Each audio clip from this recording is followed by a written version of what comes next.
Buildings like these, we look at them and know many of them in Halifax and Dartmouth are privately owned. But there are some researchers and advocates looking closely at the growing number of large companies and financial firms, like private equity firms, owning more swaths of housing. These advocates say, because of this, you can draw a straight line between increasing corporate ownership of housing and how expensive housing has become. They say that because these companies treat housing as a large-scale commodity and are driven to maximize profits for their investors, they may not always act with housing affordability in mind. It's clear that this trend is violating people's right to adequate housing in Canada, and it's contributing to housing unaffordability, and it's worsening housing conditions.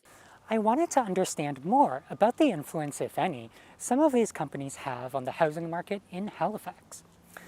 One person I spoke with was Philip Fraser, the CEO of Killam Apartment REIT, a company he says is the largest owner of apartments in Halifax. Fraser says Killam does not have influence on market rents because they're not the only company doing what they do. They would be owning product that is newer, and so their average rent would be well above ours. We can start to understand companies like Killam or another large landlord in Halifax called CapREIT by looking at their public financial reports. Based on these reports and data from the latest Canadian census, in 2021, Killam and CapREIT together owned just over 11% of the rental units in Halifax. And in 2020, CapREIT acquired about 1,500 apartment units, nearly doubling the number of residential units it owned in the municipality. That included buildings like this one on Brunswick Street. Despite those numbers, this is how real estate consultant Neil Lovett characterizes the size of companies like Killam and CapREIT. They're a large individual player, but they're sort of a small footprint overall, I would say. And when it comes to the profit-driven approach towards housing, I asked Fraser whether he sees any issues with that. It is what it is. It's the largest asset class we have in Canada. It is for profit. There's no other way to sort of talk about it. It is the left that doesn't want to talk, wants to bring this up like it's something bad. When did it become bad to make money in this country? Killam's financial reports show that for the first 9 months of 2023 in Halifax, the company has made over $45 million in what's called net operating income. That's the revenue made after subtracting the expenses of operating a building. Meanwhile, CapREIT reported net operating income of over $27.5 million.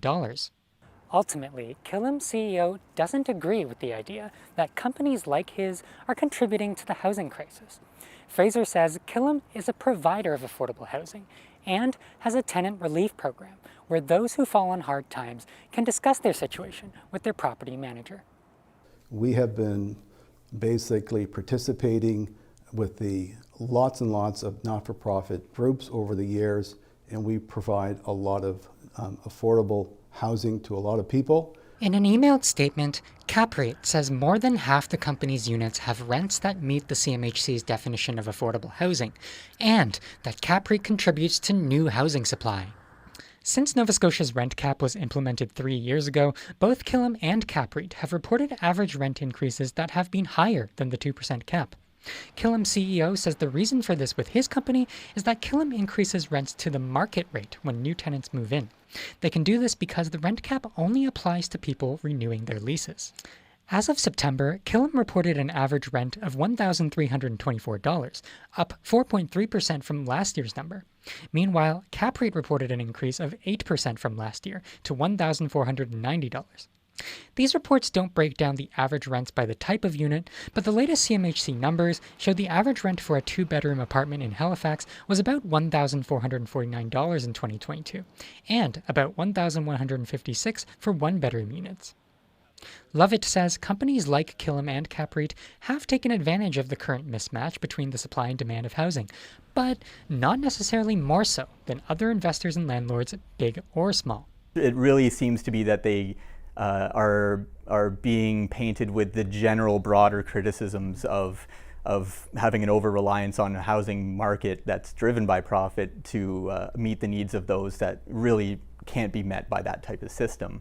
Despite their different perspectives, there is common ground between housing advocates, researchers, and the CEOs of private sector companies.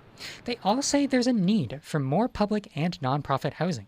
Social work professor Jeff Carabino agrees. He says housing prices in the private sector have skyrocketed out of reach for most people, and that the province has to put public and other forms of non-market housing at the forefront.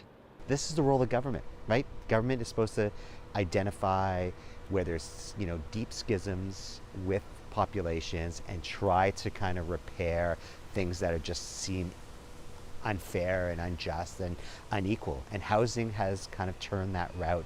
In September, the province announced plans to construct 222 new public housing units for the first time in 3 decades.